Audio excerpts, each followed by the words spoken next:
Okay, so I'm here with Mr. Doug Prentice. Doug Prentice was a useful advisor to me during the conference on alternative transportation a little while back. I hear, Mr. Prentice, you're presenting something rather unique today here at the Earth Day ceremonies. Yes. This concept has been kicking around in one form or another for at least 40 years, if not longer. The idea is that the human race has not only reached but exceeded the limits of growth of the planet on which we evolved. At this point, continued survival, both of the ecosystem of that planet and our own continued survival, demands that we learn to live and work and carry out every aspect of our lives off planet. In other words, we need to learn how to bud small ecologies of Earth life off the mother ecology and plant them in artificial, for want of a better word, support machines elsewhere in the solar system. Now, quick question with this. What do you see as the largest obstacles, in the face of humanity in attempting to achieve this endeavor? Politics. There are large vested interests who are invested in our present technologies, and they will not see those technologies superseded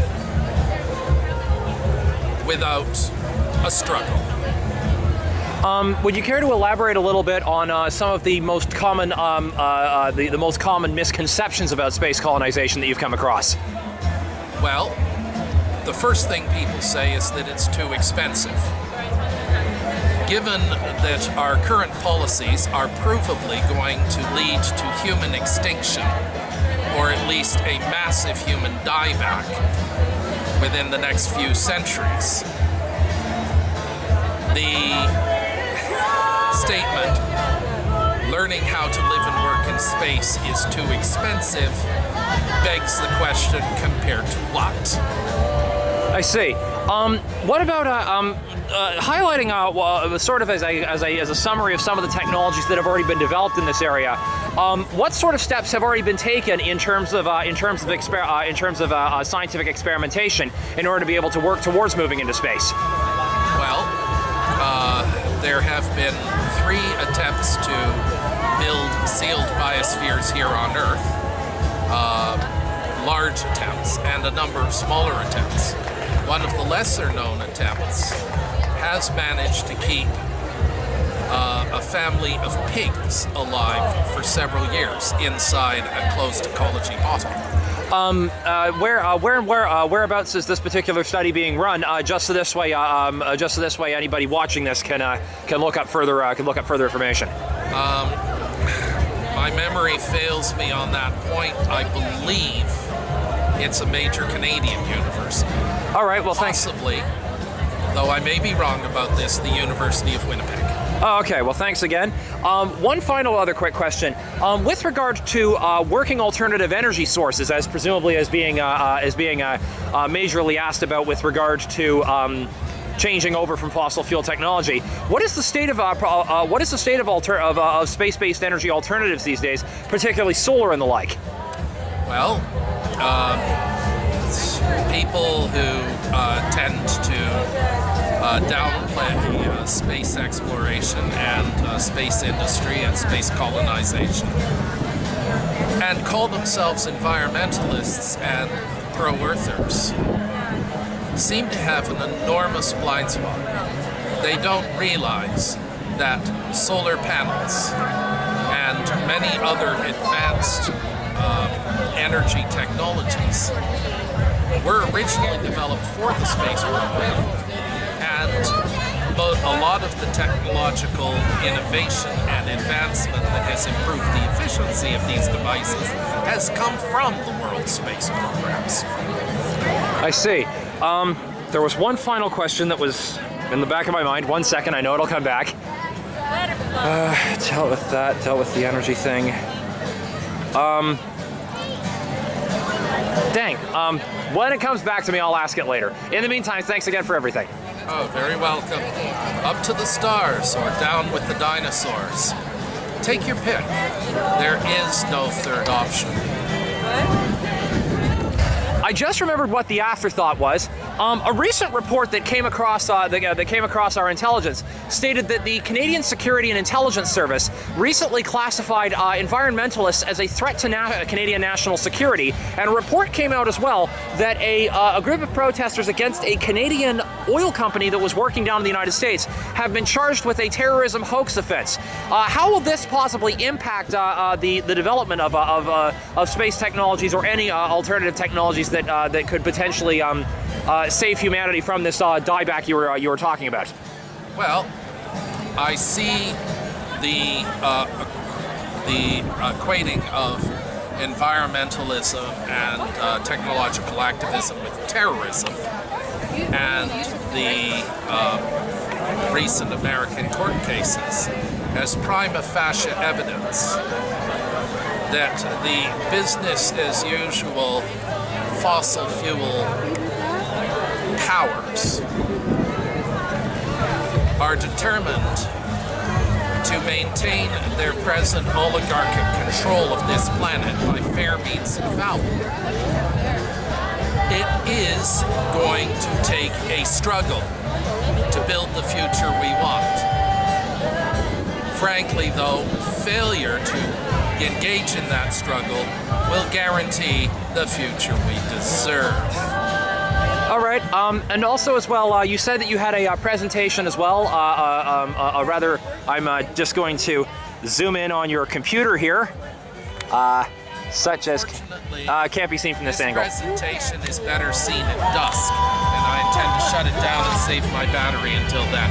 Okay. It's too bright in the heat of the day for the presentation to be shown on batteries. Well, if I have enough room in this report, I will attempt to include the live presentation. But if not, I will grab a copy from you and have it linked to the to the report as well, so that others can see it in full detail. Very good. Thanks again, and all that. Happy Earth Day. Happy Earth Day. A cartoonist recently pointed out, when the sun spoke to the earth, she said, "Only one day a year? That's harsh. They give me one day a week." Okay, so I'm currently here with Avatar. So yeah, apparently when one of the Na'vi have made it from the moon of Pandora all the way to Earth back in time from another timeline, so apparently I'm not the only world jumper who arrived here this afternoon. So quick question, what inspired you to come from Pandora all the way back to Earth? To enhance life on Earth, to make sure that people are aware of some of the concepts and issues for human beings on Earth. You know, if someone's a star child, they understand that human beings have a lot of issues on Earth. So there's a way to understand the universe as a general concept. That there's more to life than just people's strife and issues between people. That you can have a universal experience in the world as a human being. Okay, well thanks for that. Secondly, apparently you're representing an organization while you're here on Earth, so just out of curiosity, what organization are you representing and what are they about? Ingredients Organic Market, emphasizing quality food that enhances physical strength. So once you have physical strength, you can perhaps have more empathy and understanding of other people's circumstances. All right, well thanks a bunch. All right. Okay, so I'm here with the guy whose symbol is returned. Apparently, he's called Super Recycler. So tell us a little bit about what you're fighting as a superhero and what we can do to help keep the battle going for the environment. Well, pretty much my message is simple. I'm not really fighting anyone. I am just fighting ignorance, I guess. Okay, that works. Pretty much, I'm here to educate and answer questions at the same time about recycling. So often, people at public events consume beverages, often in a container. Therefore, recycling in that container is pretty important. So I'm here to tell people, whether you're out in the park, at a public event, or at home, that recycling your beverage containers is super important. And the money you get from it is super valuable. It adds up. Nickels, dimes, they're all worth something. in the end. Now, quick question. I've heard that apparently some types of recycling are actually more economic in the long run than just mining straight materials.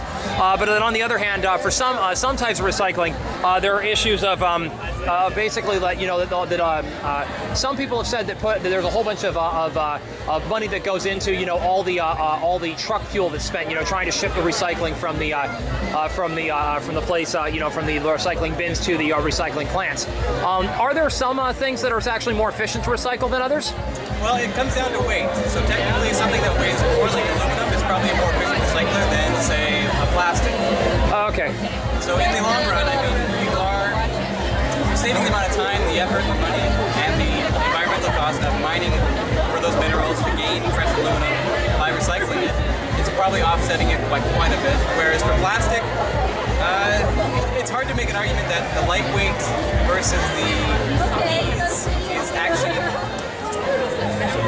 a better trade-off than the oil extraction, the refining, and then the manipulation of the product to make an actual solid object. Oh, okay. One final question then.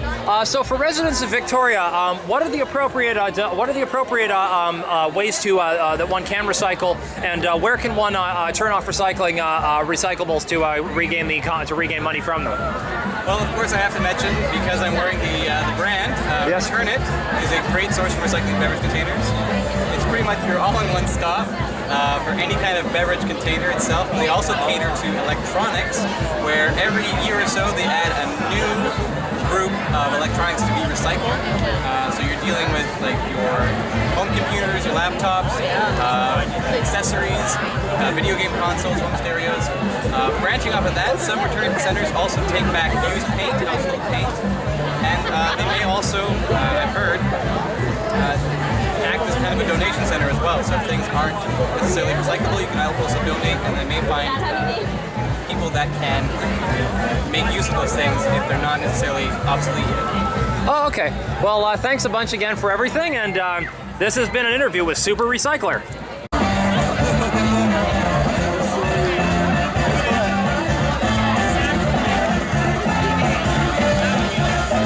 What's that for? Documentary.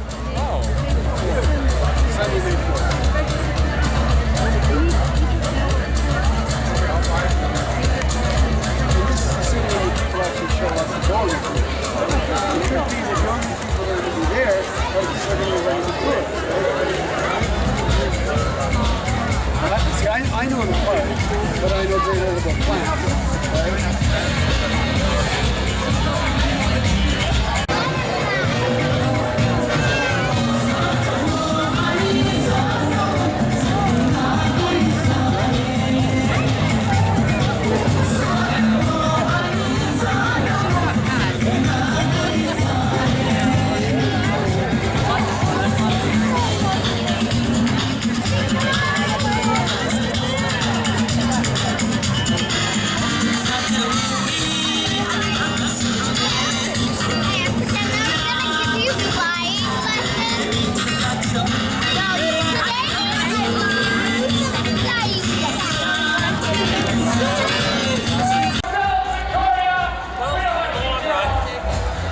Say about this universe line is the fact that they are at least trying to get to a Type 1, borderline Type 2 civilization. The green movement is alive and well, though it does seem that apparently the powers that be in Canada are trying to thwart it at every turn. Anyway, this is Pseudonymus signing off.